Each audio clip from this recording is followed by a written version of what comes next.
सावित्री की अमावस्या के दिन ब्रह्मा जी के मुख से प्रकट हुआ है।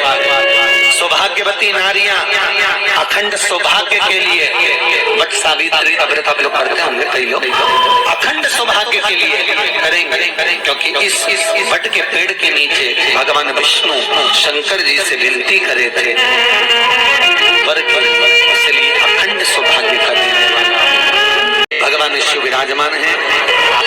16 श्रृंगार में नारी के हाथ की चूड़ी का कलर अलग हो सकता है, चूड़ी की डिजाइन अलग हो सकती है, चूड़ी अलग हो सकती है, चूड़ी महंगी सस्ती हो सकती है, मंगलसूत्र की कीमत ऊंची नीची हो सकती है, पांव की बिछुड़ी की कीमत ऊंची नीची हो सकती है, कान के कुंडल की कीमत ऊंची नीची हो सकती है।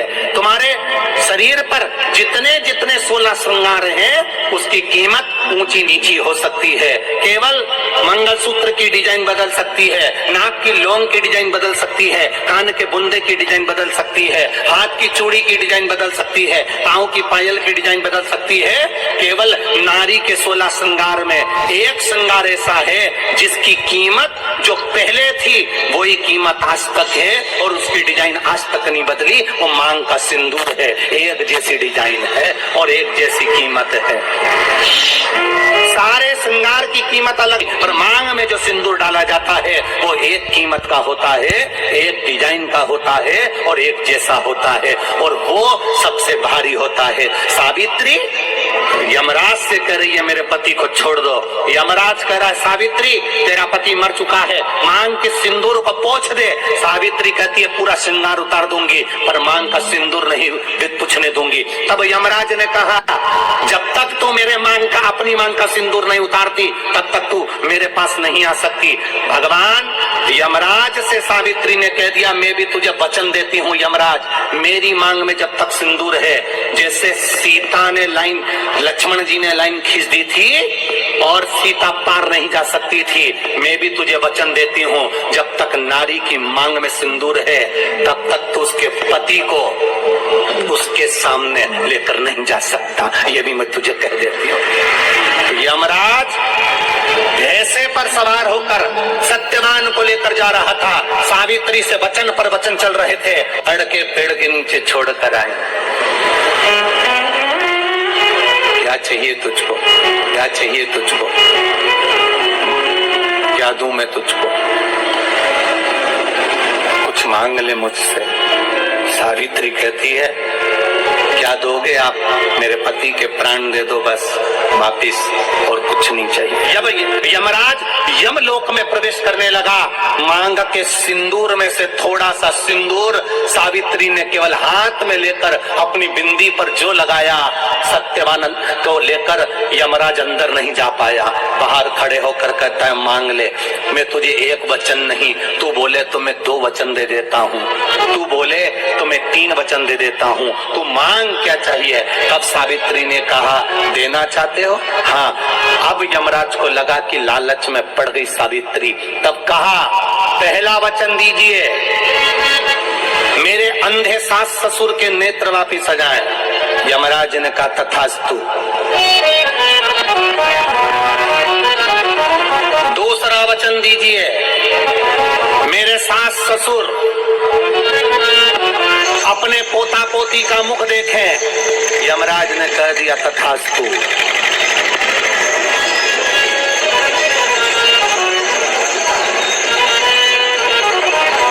जाओ। यमराज जाने लगे, फिर आग जलने लगे, कहने लगे अब मैं अंदर क्यों नहीं जा पा रहा। सावित्री कहती है तुमने वर दिया है मेरे सास ससुर पोता पोती का मुख देखें, उनके बेटे को तुम ले जाओगे तो पोता पोती कहाँ से होगा, छोड़कर जाओ। कर्जा मुक्ति के लिए सारे वृक्षों में अगर कोई श्रेष्ठ वृक्ष माना गया है तो वो वट का वृक्ष माना गया महाराज। इसलिए प्रशासनिक कार्य के लिए, मानसिक टेंशन में, परेशानियों में बटकेश्वर महादेव का स्मरण किया जाए। और यदि निवेदन करूंगा बहुत ज्यादा, यदि आपको कर्जा हो गया है, बहुत ज्यादा कर्जा हो गया और वो कर्जा चूक ही नहीं रहा, तो थोड़े दिन बड़ के पेड़ के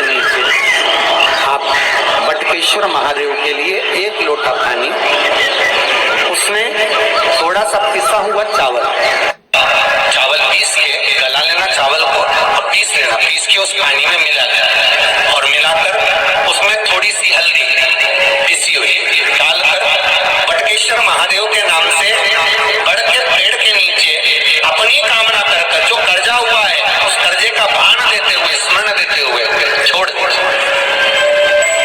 महाराज 2 या 3 सोमवार एक ही जगह पर करना, 3 सोमवार बाद वहीं से बड़ के पेड़ की थोड़ी सी जड़ उठा लाना और उस जड़ को कोई धागे में बांधकर या तो अपने गले में डाल लो या अपनी जेब में पटक लो, उसको थोड़े दिन पटक कर रखो, लगभग 2 से 3 महीना पटक कर रखो।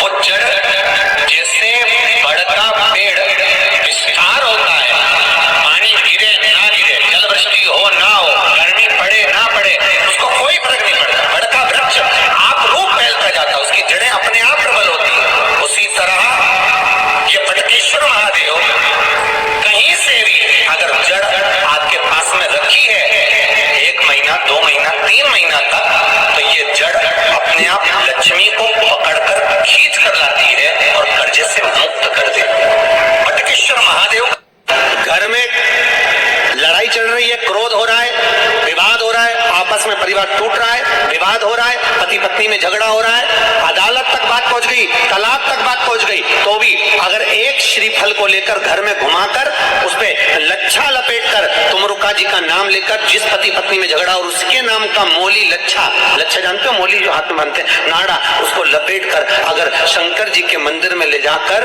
उसको समर्पित कर दिया जाए तुमरुका जी के नाम से, तो पति और पत्नी में बैर होना समाप्त हो जाता है, दोनों में प्रेम बढ़ जाता है। तलाक की भी बात चल रही हो तो दोनों में प्रेम हो जाता है, तलाक समाप्त। बट सावित्री की अमावस्या के दिन किसी एक माता ने सीहोर आश्रम पर एक मैसेज भेजा और उस मैसेज में लिखकर भेजा कि गुरुजी से पूछना, हम भी तो पति कितना मानते हैं, पति का सम्मान करते हैं, पति को आदर देते हैं, तो हम भी सावित्री की गिनती में। सीहोर से मैसेज आया कि गुरुजी वो ऐसा ऐसा पूछा गया है, आप बताओ क्या कहना है। हमने कहा कह दो, जब बट सावित्री आती है तभी तुम पति को प्रणाम करती हो, जब दिवाली आती है तब पति को प्रणाम करती हो, जब करवा चौथ आती है तभी चलनी में मुंह देखती हो, बाकी के समय तो तुम जूड़ा बांध के ऐसी बोलती हो कि पति थर थर कांपता है। जिसका प्रॉपर्टी का झगड़ा चल रहा हो, अदालत में कोई केस चल रहा हो, किसी भी चीज का केस, अदालत में अगर किसी भी चीज की अगर केस चल रहा है तो बड़के पत्ते के ऊपर बालू मिट्टी का शिवलिंग बना, बालू रेत का, बड़के पेड़ के नीचे ही उसकी पूजन करें, उस पे 3 चम्मच दही चढ़ा दें, अपनी मनोकामना कर कर दही चढ़ाकर उस दही को चम्मच में वापिस लेकर शंकर जी की पूजन कर कर उसको विसर्जन करें। वो दही जो लेकर आए, जब अदालत कार्रवाई हो और आप केस के लिए अदालत में जाएं, उसको चंदन में मिलाकर तिलक कर कर जाइए, आपका काम विजय प्राप्त होगी, काम फतेह होगी।